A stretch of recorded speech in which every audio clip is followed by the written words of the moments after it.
etiologia multifatorial, né? Isso quer dizer que o desenvolvimento ele vai ocorrer, na grande maioria dos casos, pela associação de diversos fatores, como fatores genéticos, ambientais e comportamentais. Pode passar. E aí eu trouxe para vocês a evolução de indicadores antropométricos na população brasileira, né? As prevalências de sobrepeso e obesidade infantil, elas sofreram um aumento significativo nas últimas 3 décadas, na maioria dos países de alta renda, mais recentemente também em países de média e baixa renda, né? Onde essa prevalência tem aumentado rapidamente. Nessa faixa etária de 5 a 19 anos, comparando os 3 últimos estudos de abrangência nacional, a gente vê que há um aumento na prevalência do excesso de peso, pode passar, e também um aumento de peso da obesidade. Né? E, volta um pouco, ainda não terminei.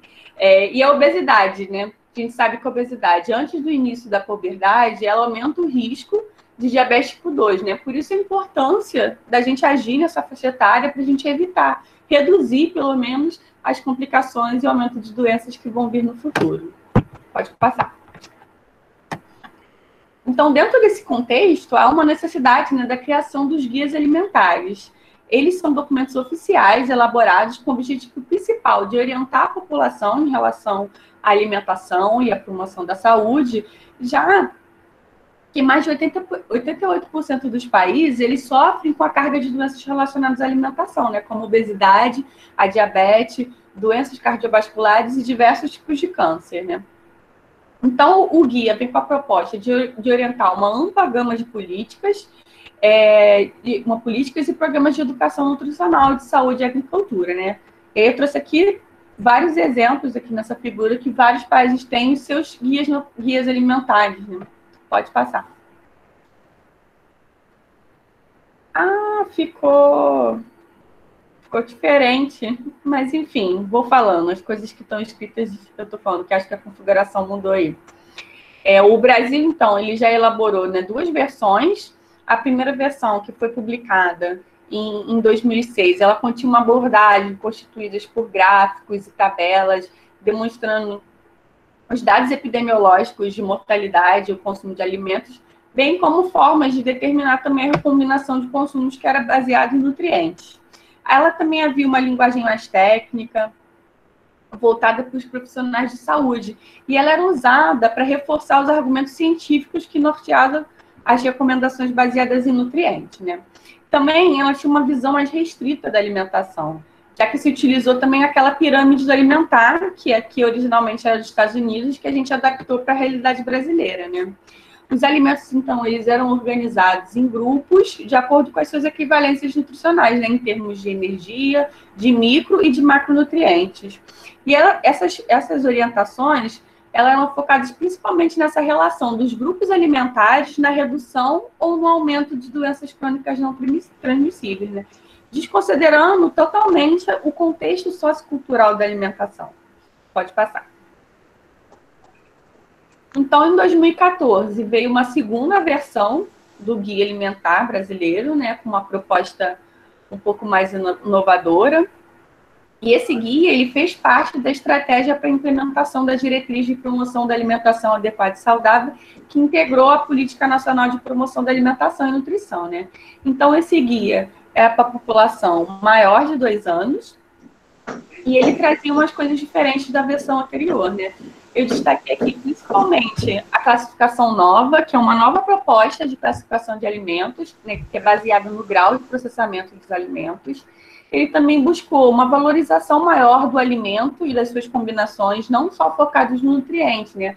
Então, a gente tem que valorizar o alimento, que é o pão. O pão, ele vai ser o alimento pão, e não o pão é carboidrato, né? Ele também valorizou a influência dos aspectos culturais e sociais nas práticas alimentares, né? Principalmente entender que cada região vai ter uma cultura alimentar e valorizar essas diferenças, né? Ele busca incentivar também um sistema alimentar sustentável e também valorizar os conhecimentos gerados de diferentes saberes, não só aquele conhecimento gerado, aquele conhecimento científico, né?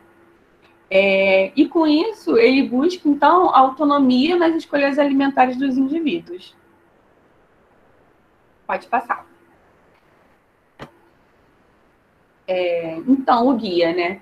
Esse guia novo, ele propõe 10 passos para uma alimentação adequada e saudável, né? São eles: fazer de alimentos in natura ou minimamente processados a base da alimentação, utilizar óleos, o segundo passo, utilizar óleos, gordura e sal e açúcar em pequenas quantidades ao temperar e cozinhar alimentos e criar as preparações culinárias.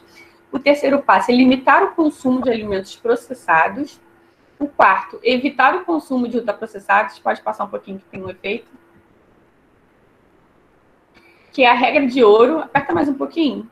Então, esse evitar o consumo de ultraprocessados é a regra de ouro, né? Então, fazendo que os alimentos in natura sejam a base da alimentação. O passo 5, comer com regularidade e atenção em ambientes apropriados e, sempre que possível, com companhia. O passo 6, ele fala sobre fazer compras em locais que ofertem variedade de alimentos in natura e minimamente processado. O 7º, desenvolver e exercitar e partilhar a habilidade culinária. O 8º fala de planejar o uso do tempo para dar à alimentação o espaço que ela merece. O 9º, dar preferência, quando fora de casa, aos locais que servem refeições feitas na hora. E o 10º é ser crítico quanto a informações, orientações e mensagens sobre alimentações vinculadas em propagandas comerciais. Pode passar. Então, falando um pouco sobre essa regra de ouro, né? O que é essa classificação nova? Como eu disse, ela é baseada no grau de processamento industrial ocorrido nos alimentos antes da sua aquisição, preparo e consumo. Então, eu trouxe aqui um exemplo, né? O alimento in natura seria o abacaxi fresco. O alimento processado é o abacaxi em calda, né? Ele já sofreu alguma modificação desfavorável à sua composição. E, por fim, o alimento ultraprocessado, que seria o suco de abacaxi em pó, né? Ele é uma composição química, onde é apenas o sabor artificial do abacaxi e quase nada do alimento in natura. Pode passar. E essa preocupação dos ultraprocessados, né, também vem da frequência que ele tem representado na alimentação brasileira, né? O estudo INA com adolescentes mostrou que nenhuma hortaliça estava entre os 20 alimentos mais consumidos por essa faixa etária. Tem uma maior frequência de consumo de refrigerantes, pode apertar. E também que os doces, pode apertar de novo, que os doces, as bebidas lácteas e os biscoitos, eles estão entre os mais citados nessa faixa etária, né? Então, os ultraprocessados têm aumentado o papel na alimentação desse grupo. Pode passar. E como que os alimentos ultraprocessados vão interferir na qualidade da dieta, né? Eles são resultados de processos industriais e compostos químicos, e vão ocorrer fracionamento desses alimentos integrais que vão sofrer modificações químicas, né? E como que eles vão aparecer nos produtos para a gente? Então, o açúcar, às vezes, não vem como açúcar, vem como frutose, o xarope de milho, o açúcar invertido, a maltodextrina. A gordura, né, vem como óleos hidrogenados e é interistificado. A proteína vai aparecer como proteína hidrolisada, a carne separada mecanicamente, ou isolado de proteína de soja. Pode passar.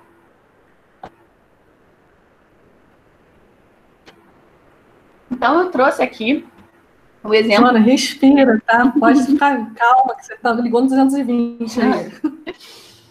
Eu trouxe aqui, então, um exemplo de como que a gente pode abordar, né, essa questão dos passos que falam sobre os alimentos ultraprocessados na obesidade infantil, né? Então, essa aqui é um exemplo de uma oficina educativa que a gente fez no meu projeto, dos alimentos das refeições, onde a gente quis mostrar o que eram esses grupos, o que eram esses grupos, né, de grau de processamento. A gente fez 4 caixas de tamanhos diferentes, que estão aí na foto de baixo, e cada caixinha tinha uma etiqueta com alimentos in natura, ingredientes culinários processados e ultraprocessados. Então, o objetivo dessa atividade, a gente explicou para ele os grupos e colocamos fotos de vários alimentos e a gente pediu que as crianças colocassem onde que aquele alimento se encaixava a partir daquela breve descrição que a gente deu, né? Então, a gente, depois que eles deu um tempo para eles colocarem na caixinha, a gente conversou sobre se eles tinham acertado, se eles tinham errado, e a gente estimulou a reflexão por que as caixas tinham um tamanho diferente, né? Isso era para eles refletirem, né, que os alimentos in natura teriam que aparecer numa maior quantidade na nossa alimentação, enquanto os alimentos ultraprocessados deveria está numa quantidade menor. Pode passar. E uma outra oficina também que aborda, né, essa composição dos alimentos, os alimentos ultraprocessados, a gente abordou na oficina 2, que é gordura, sal e açúcar. Essa oficina tinha o objetivo deles, pelo menos, terem um primeiro contato e aprenderem a ler os rótulos dos alimentos, né? A gente perguntava, pedia para eles contarem quantos ingredientes eles tinham, se eles conheciam todos os ingredientes, se eles achavam que aquele ingrediente tinha que estar lá, porque, por exemplo, tem muito biscoito salgado que na sua composição tem açúcar, e eles achavam estranho, como é que pode? Se eles conheciam todos os ingredientes que estavam lá naquela lista, né? Que achavam que alguns não eram alimentos e por que estavam lá. E a gente também selecionou algumas embalagens e a gente colocou o teor, né, de gordura, sal e açúcar. Então, por exemplo, aqui na Coca-Cola, a gente tinha a quantidade de açúcar que tinha naquela latinha. Isso era para repetirem como que esses macronutrientes estão em excesso na nossa alimentação, e principalmente nos alimentos ultraprocessados, né? Pode passar. E o alto consumo de ultraprocessados, ele tem sido associado à obesidade, diabetes, doenças cardiovasculares em diferentes faixas etárias, né? E os alimentos ultraprocessados, eles são mais densos energeticamente, eles possuem um maior teor de gordura total e gordura saturada. Eles também têm um maior teor de açúcar e sal e possuem menor quantidade de proteína e menor fibra alimentar. E os alimentos ultraprocessados, eles vão influenciar também indiretamente na saúde da população, porque a gente acaba substituindo os alimentos in natura pelos alimentos ultraprocessados, né? Já que eles estimulam esse consumo excessivo. Seja pela sua... Por favor, desliga a sua câmera, por favor. Seja pela sua hiperpalatabilidade, seja pelos grandes tamanhos de porções que são oferecidos, pelo fácil consumo, né, a sua embalagem, ou pelo marketing agressivo. Pode passar. Então, no Brasil, os dados, né, da última POF de 2008 e 2009, ele mostrou para a gente que os alimentos ultraprocessados na população geral correspondem a 20,4% do consumo energético diário. E assim, comparando outros países, né, como Estados Unidos, Canadá e Reino Unido, ainda é uma quantidade bem menor quando a gente compara com esses países de alta renda, né? E os itens mais consumidos aqui no Brasil, eles foram os biscoitos, os bolos, as pizzas, hambúrgueres, sanduíches, refrigerantes, produtos de confeitaria e salgadinhos. Falando um pouco do consumo de ultraprocessados na população infantil, a gente ainda tem os estudos relacionados ao consumo da população infantil especificamente ainda são um pouco escassos, ainda mais esses estudos de abrangência nacional, né? Mas trouxe aqui para vocês o estudo transversal, com 307 crianças de 7 a 8 anos, que foi realizado no Rio Grande do Sul. Ele encontrou, né, que crianças escolares de baixa condição socioeconômica, o consumo de produtos alimentícios ultraprocessados, eles representaram aproximadamente 50% da energia consumida, ou seja, quase o dobro quando a gente compara da população geral. E um estudo transversal, né, em Pelotas também, com crianças de 0 a 6 anos, mostrou que o consumo para crianças menores de 2 anos é de 19,7, mas quando a gente analisa as crianças de 2 anos a 6, esse consumo quase que dobra, né? São 37% da energia diária consumida. Pode passar.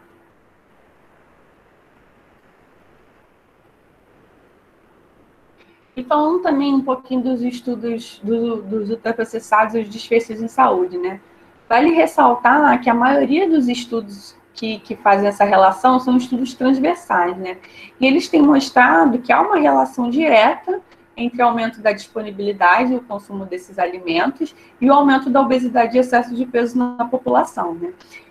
Mas um ensaio clínico randomizado com 20 adultos comendo à vontade, né, o ad libitum, comendo à vontade, ele, quando comparado a uma dieta muito baixa de ultraprocessados, encontrou que a má qualidade de uma dieta rica em ultraprocessados, mas no estudo era 80%, ou seja, muito longe ainda da nossa realidade aqui, foi associada a uma maior ingestão de energia.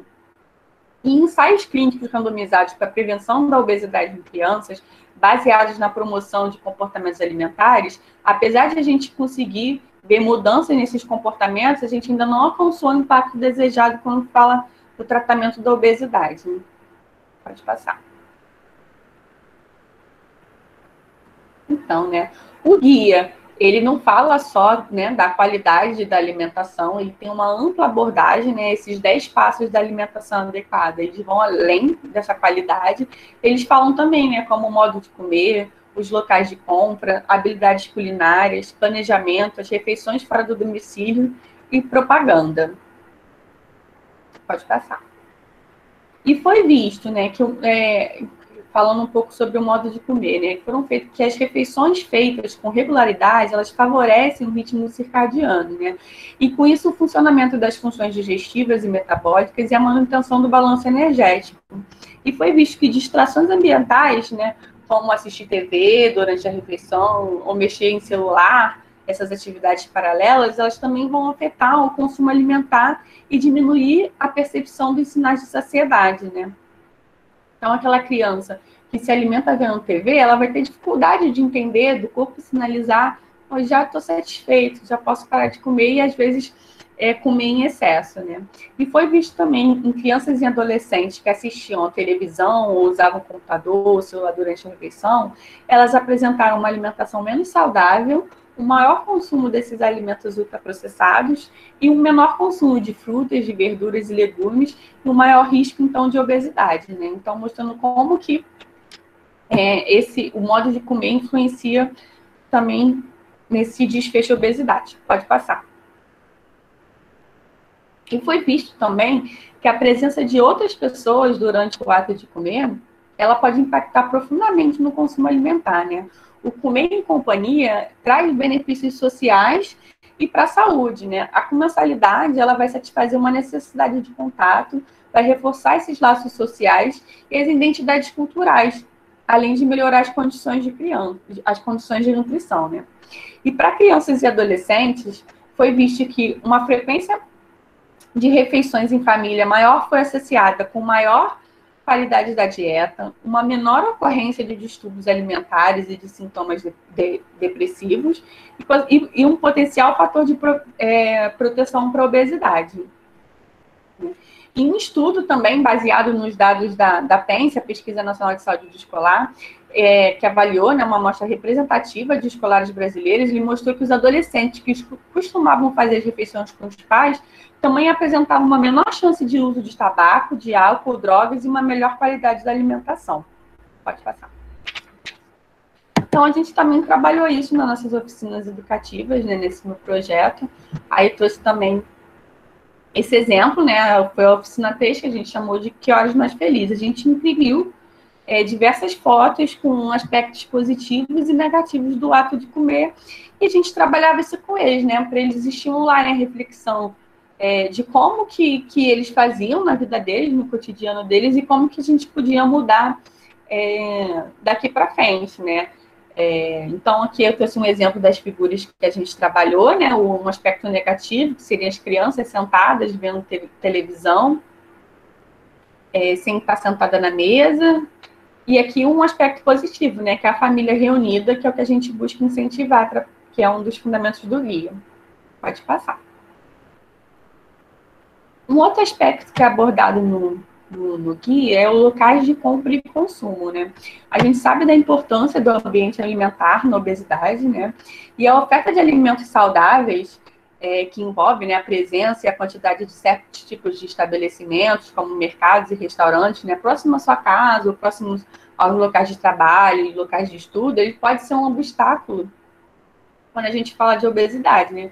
Foi visto já em estudos que o maior consumo de frutas, legumes e verduras entre indivíduos que residiam em locais com maior densidade, maior consumo das pessoas que residiam em locais com maior densidade de feiras e sacolões, né? E foi visto também em estudos que o local onde se compra os alimentos, ele pode influenciar o tipo de alimento consumido, né?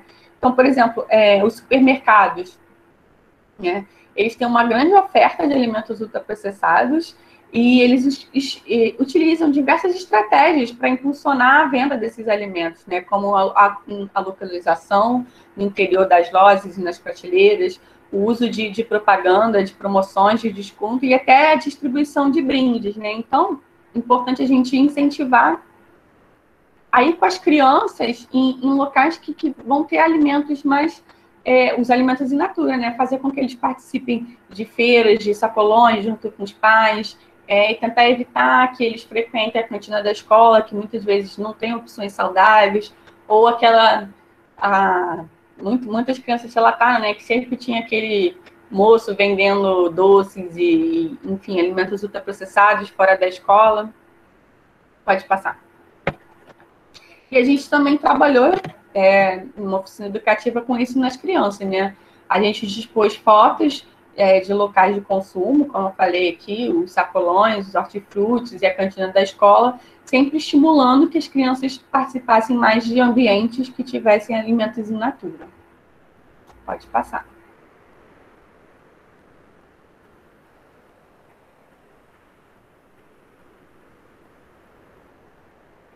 Pode passar.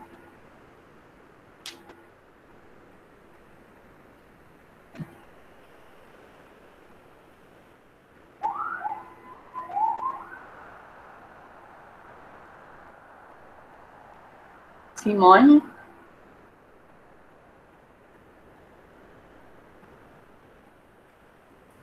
Raquel. Vou passar. Deve ter travado, peraí, Deve ter Joana. travado. Não, sem problemas.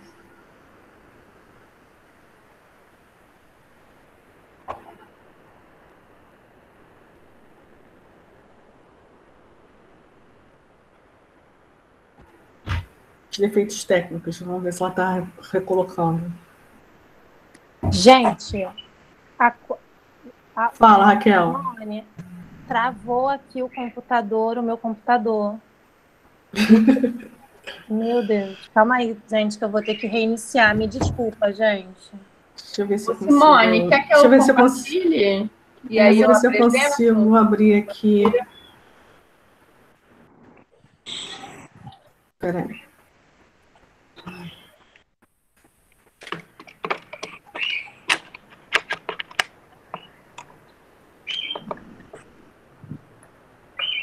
Sabe o que aconteceu? Não travou no meu computador, não. Acabou a luz na minha casa, gente. Internet. Vocês conseguem compartilhar? Eu consigo. Quer que eu compartilhe ou você, Simone? Deixa eu ver se eu consigo fazer isso aqui. Acabou a luz na minha casa. Desculpa, gente. Eu vou tirar meu áudio aqui. Eu peço desculpa a todos os participantes. Acontece, são os desafios aí da...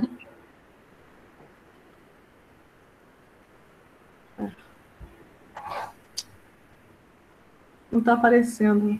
Eu compartilhei. Tenta.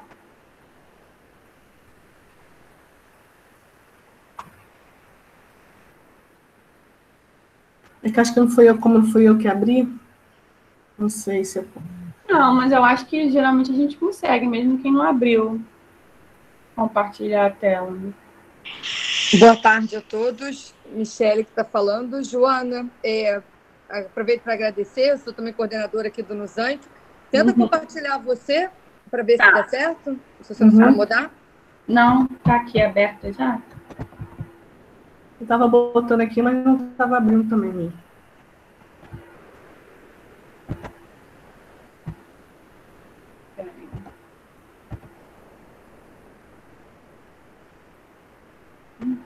Apresentar.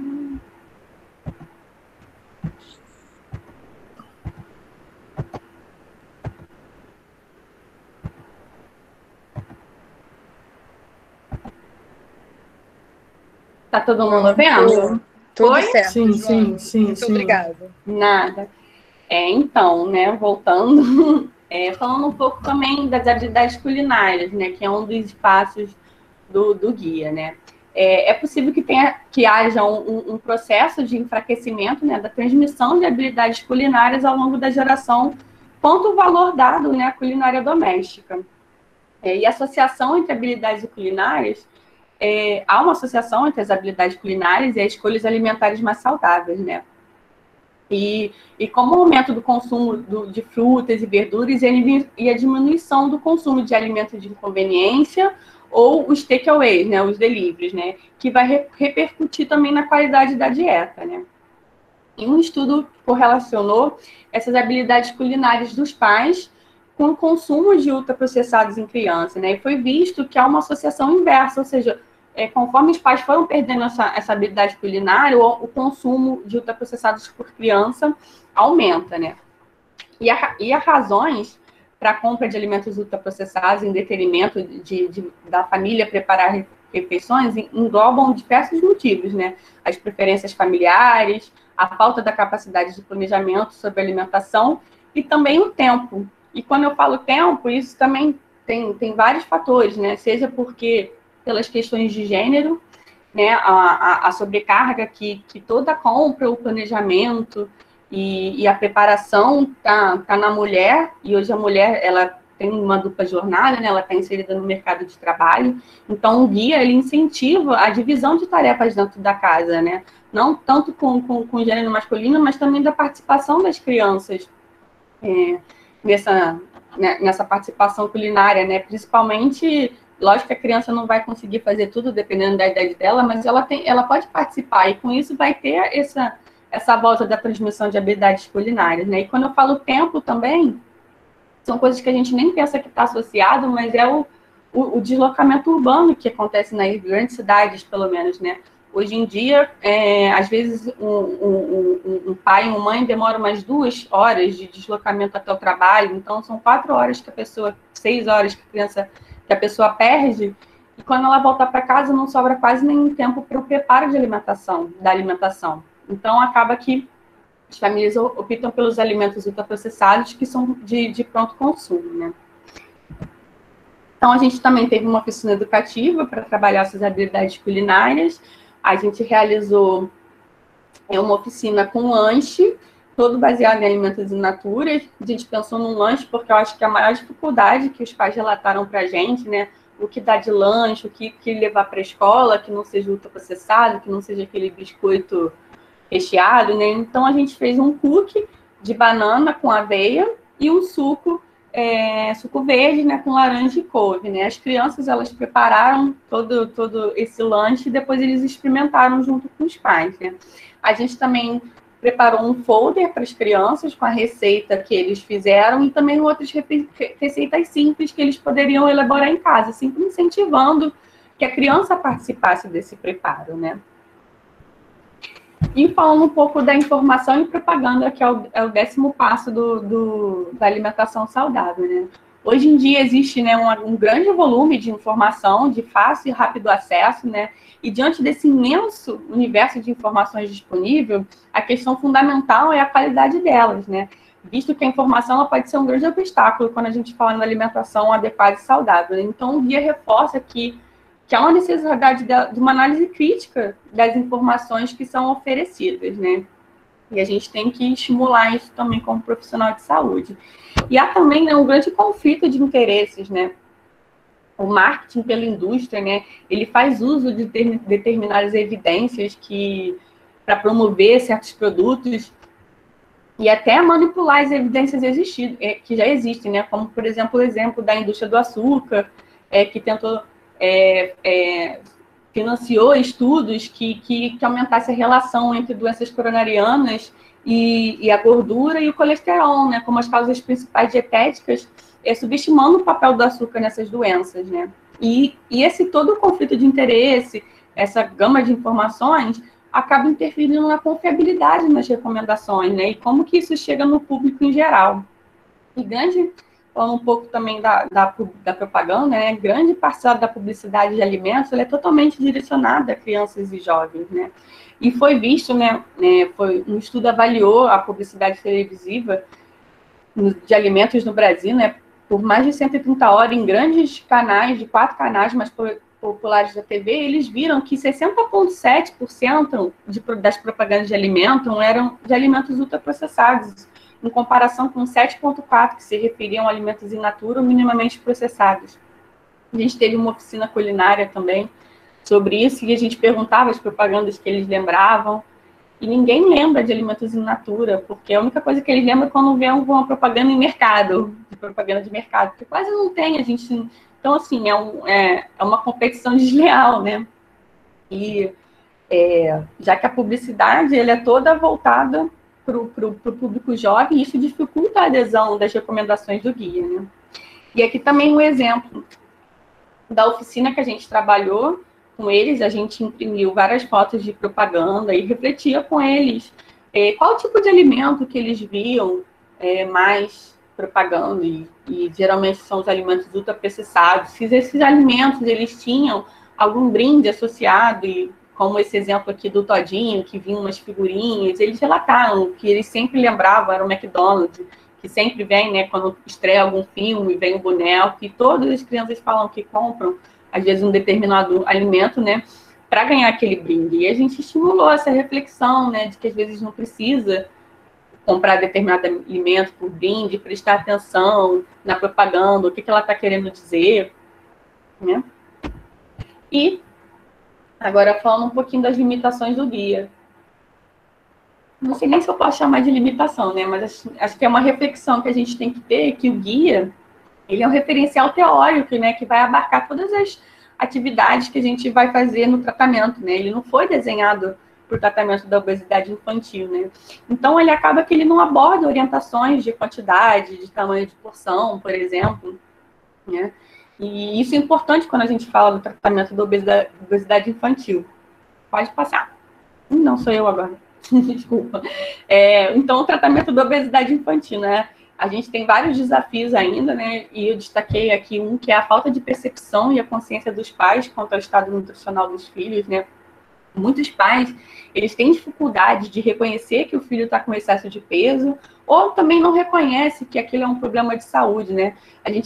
Muitos pais, os estudos demonstram, né, que os pais acabam descrevendo os tipos corporais das crianças de sobrepeso ou obesidade como, ele tem um corpo robusto, ele é forte, tem ossos largos, estrutura corporal larga, né? E não aceita que a criança está com obesidade. Então, isso dificulta também os pais chegarem aos profissionais que vão poder fornecer as orientações para o tratamento, né?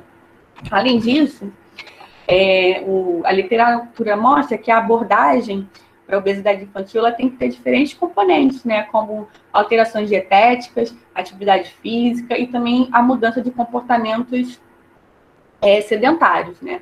A gente também ainda tem uma dificuldade de definir qual abordagem dietética ela é mais eficiente. Isso acontece porque a literatura ela tem uma alta heterogeneidade das intervenções, né? Então, a gente ainda tem essa dificuldade. Mas a gente sabe que, pelo menos, o tratamento ele tem que ocorrer na atenção primária de forma intensa e personalizada. Mas a gente também tem alguns desafios, né? Como a falta de espaço físico, o número de pessoas treinadas, o custo financeiro e a disponibilidade de tempo que as famílias têm para as consultas, né? Sendo esses dois últimos itens os motivos de maior evasão dos programas de tratamento da obesidade, né? Então, pensando em tudo isso que eu apresentei, né? A gente criou esse projeto que a gente chamou de Papas UP, que são pais e profissionais pela alimentação saudável, que a gente está testando um tratamento baseado no guia, mas a restrição energética através do plano alimentar, calculado de forma individualizada de cada criança, né? A gente fez 6 oficinas educativas, que eu mostrei aqui para vocês, e o grupo intervenção recebeu depois uma consulta individual, só as orientações orientações qualitativas, e o grupo intervenção recebeu essas oficinas educativas também, mas a gente recebeu um plano calculado, né? E aí a gente ainda não terminou todas as análises. Eu coloquei aqui, pelo menos o protocolo já está publicado, se alguém tiver interesse em conhecer o projeto, né, na JMR Research Protocols, mas a gente não terminou todas as análises, mas eu trouxe aqui só uma análise preliminar, né? Então, a gente fez essa curva com os valores modelados, né, do grupo intervenção e controle, e plotei aqui também nesse gráfico, só em intuito de comparação, a curva da OMS, né? Então, essa curva aqui de baixo, que seria a curva azul, seria a OMS, é uma criança com obesidade que não recebeu nenhuma intervenção, nenhum tratamento, né? E ela tem um aumento do IMC, que é esperado nessa faixa etária, né, já que as crianças estão crescendo. Essa linha verde seria o grupo controle. A gente vê que ela não teve um aumento tão acentuado como o grupo não intervenção, né? Mas ela ainda teve um aumento ligeiro ali no IMC depois dos 6 meses. E o grupo intervenção, que é essa linha vermelha, a última, foi o único grupo que apresentou uma queda do IMC, uma diminuição do IMC ao final das intervenções. Então é isso que eu trouxe para vocês. Obrigada. E aí vou responder as perguntas agora.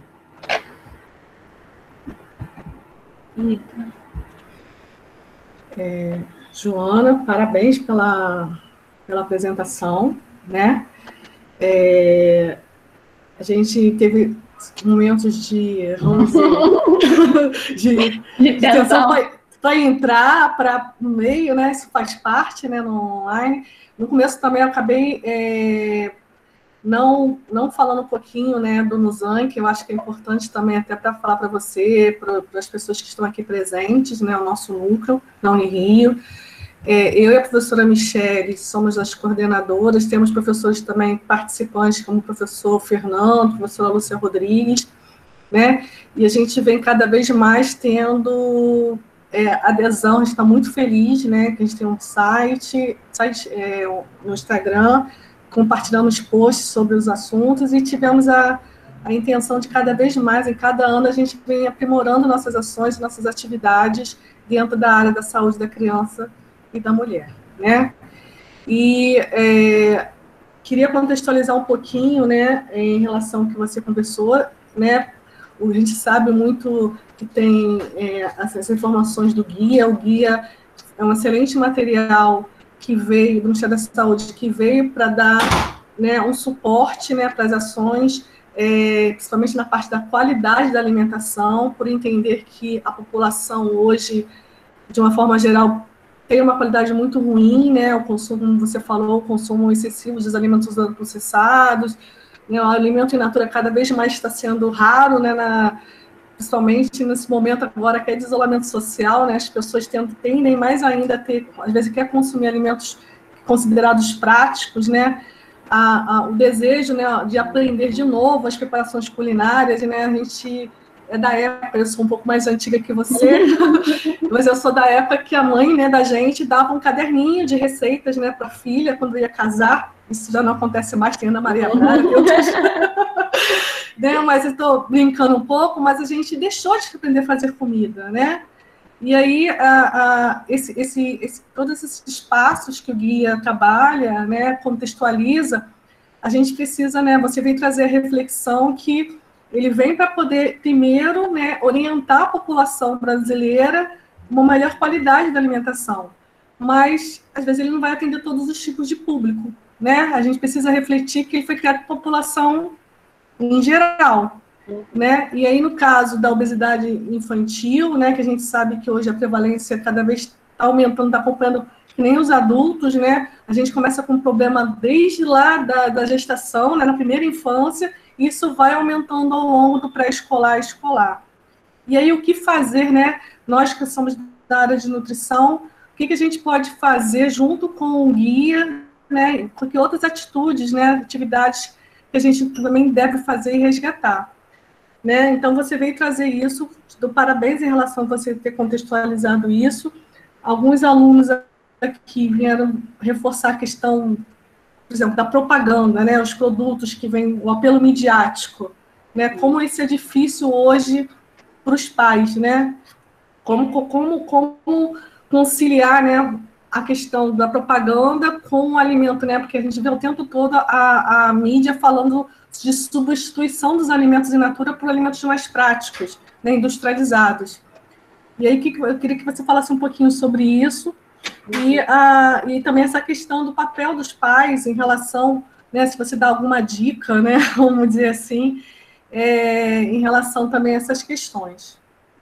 porque essa questão da propaganda é muito complicada também, assim, a gente não tem como, até tem leis, né, de propaganda de criança, mas você pode ver que em programa infantil, o horário do programa infantil passa várias propagandas de alimento voltado para esse público, né? E também a gente vê muito também o falso alimento saudável, né? Tem muito produto que é vendido como saudável e não é saudável, né? E toda uma propaganda em volta, é assado, esses biscoitinhos, tem muito biscoitinho tipo fandangos, mas que não é o fandangos, né? Que é vendido como mais saudável porque é assado, mas se você ver a lista de ingredientes, é um ultraprocessado com um monte de coisa ruim, né? Só é assado. Então, assim, tem muito ainda a propaganda dando informações erradas para o público, né? E também não é só a propaganda que a gente vê na TV, é toda uma arquitetura de escolha que é colocado, né?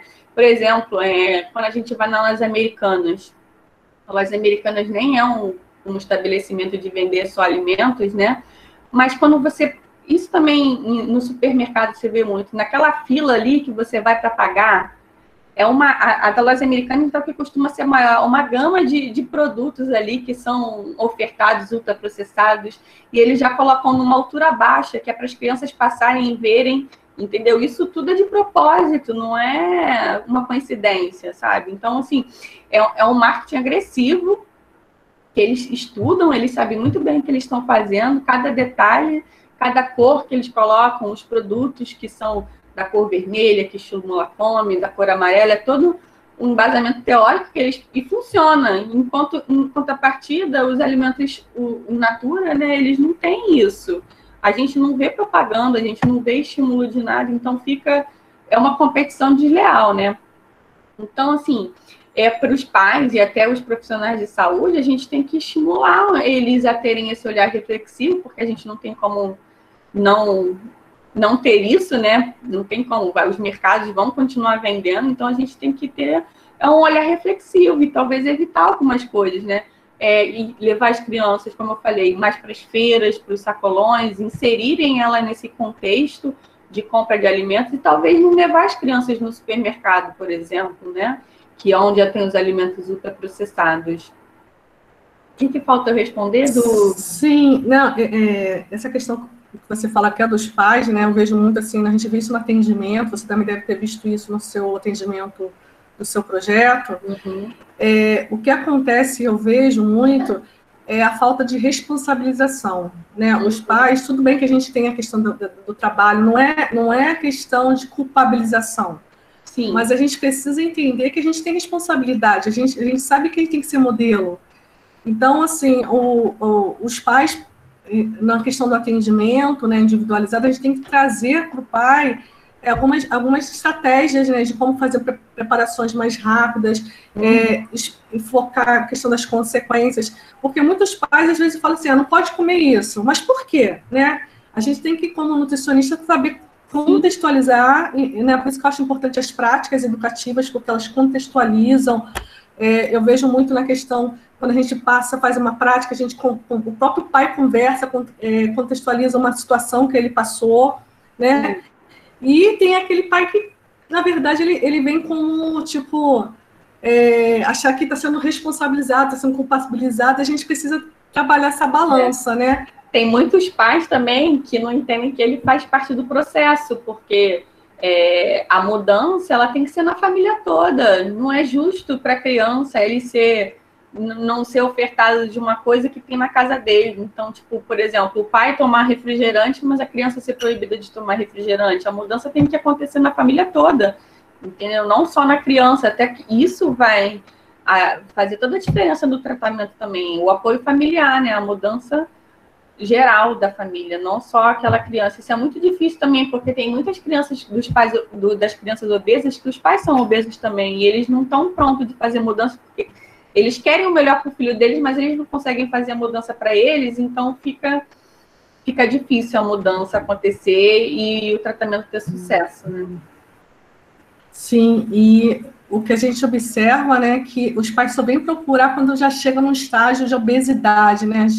Não vem procurar no sobrepeso, ou a questão assim, o que eu tenho visto muito, eu tenho que colegas que às vezes vêm assim, eu não tenho problema se minha filha está acima do peso, mas quando começa a dar só quando vem dar alguma alteração de colesterol, de pressão, e isso que é o ruim, né? Porque cada vez mais a gente está vendo isso na faixa etária mais precoce. Uma pressão alta, diabetes, colesterol, que era visto só na população adulta, cada vez mais está sendo prevalente nas faixas etárias mais precoces. Então, acho que a gente precisa realmente, na hora do atendimento, contextualizar e trazer essa informação para o pai. Eu já tive casos na hora do atendimento, o pai falou assim, mas eu não sabia que causava isso. Eu sempre me falam só para não comer, mas nunca me explicam a consequência, Exato. Não me dão uma dica, o que eu posso levar de lanche para o meu filho, né? Como é que eu posso preparar? A gente precisa deixar esse pai também, ajudar esse pai e essa mãe a como ela pode trabalhar, como você falou, né? A questão de o local de compra, né? Como fazer as preparações mais de fato. E também tem uma coisa importante, né? Educação nutricional, né? Do mesmo jeito que você tinha falado, não adianta falar para a criança comer uma coisa saudável e ele não comer. Ele tem que ser isso tem que ser um trabalho da família mesmo, né? Uhum. Esse negócio que você falou da percepção, é isso. Às vezes a criança, a obesidade infantil, quando ela está limítrofe, ela é muito sutil. Então a gente só chama a criança de gordinha quando ela já está com uma obesidade maior, entendeu? Que é mais difícil de tratar, que talvez o crescimento só não vai dar conta, né? Tem que ter um tratamento mais intenso, né? Aquela obesidade mais 3 do Z-score. E essa percepção é muito difícil. Teve criança que foi randomizada no meu projeto, não foi randomizada, né? Que teve indicação do médico, a mãe não quis participar porque achava que ele não estava gordinho, não. Isso acontece, né? Tem muito essa dificuldade ainda.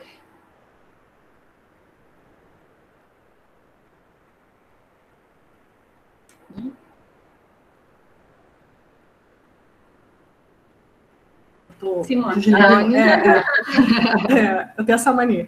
Pelo que as pessoas, né, tiveram mais de 100 inscritos aqui, né, perguntando, mas são coisas bem similares em relação a isso, a indústria, a propaganda e o papel dos pais nessa questão.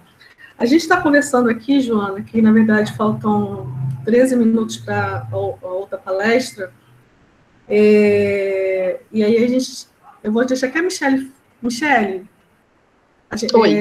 o que vai ser feito? A gente vai entrar com outro link ou vai ser esse mesmo link para a Cíntia? Eu estou acompanhando aqui, mas... A gente já enviou o link da próxima palestra. Então, hoje, vamos fazer esse encaminhamento, né? Quem estiver acompanhando a gente e tiver se inscrito também, pelo menos tem o desejo, né, de acompanhar a gente nas palestras seguintes, hoje a gente vai encerrar essa reunião e a gente abre outra, porque a gente já enviou o link da próxima palestra para os inscritos. E aí, no próximo evento, né, no dia 14, dia 15, eu me perco, 15, a gente fica direto na mesma sala, tá? Mas hoje a gente sai e entra na outra. Só reforçando com os presentes, né, que acho que todo mundo já assinou a lista de presença, os certificados vão ser encaminhados por e-mail, depois pela extensão, tá? E a gente vai depois verificar, as aulas foram gravadas, mas a gente vai ver como é que vai ser a questão da disponibilização ainda, tá bom? Joana, excelente palestra, obrigada por você ter aceitado o nosso convite, espero que seja o primeiro de outros, né, Michele? Com certeza. Aproveito para agradecer também, Joana, foi um prazer e muito enriquecedora a sua palestra, a gente agradece muito. Agradeço todos os presentes e que vocês continuem seguindo a gente no Instagram, certo? Pessoal, eu estou vendo que algumas pessoas colocaram aí que não conseguiram colocar o nome na lista de presença. A gente tem, né, o chat, ele fica salvo, então a gente consegue conferir os nomes depois. Então, manda um e-mail, por favor, para a gente, que a gente confere a presença e emite certificado, tá bom? Para aqueles que tiveram problemas aí em colocar o seu nome na lista de presença, tá? Então, a gente vai encerrar para daqui a 10 minutos a gente voltar de novo. É um tempo de ir no banheiro, beber água e voltar. Certo, pessoal? Isso. Exatamente. Tchau. O e-mail é nuzank@unirio.br. Tá? Então, colocando aí no chat. nuzank@unirio.br. @unirio.br. Certo. Maravilha, o pessoal está anotando aí. Obrigada, pessoal. Não vão para muito longe, né? Levanta, estica as pernas, é o tempo de ir ao banheiro, pegar um cafezinho e a gente se encontra daqui a pouco de novo. Tá? Tchau, tchau. Obrigada. Joana, se você puder ficar com a gente, será um prazer. Pode deixar. Obrigada. Tchau, tchau. Tchau, tchau. Tchau.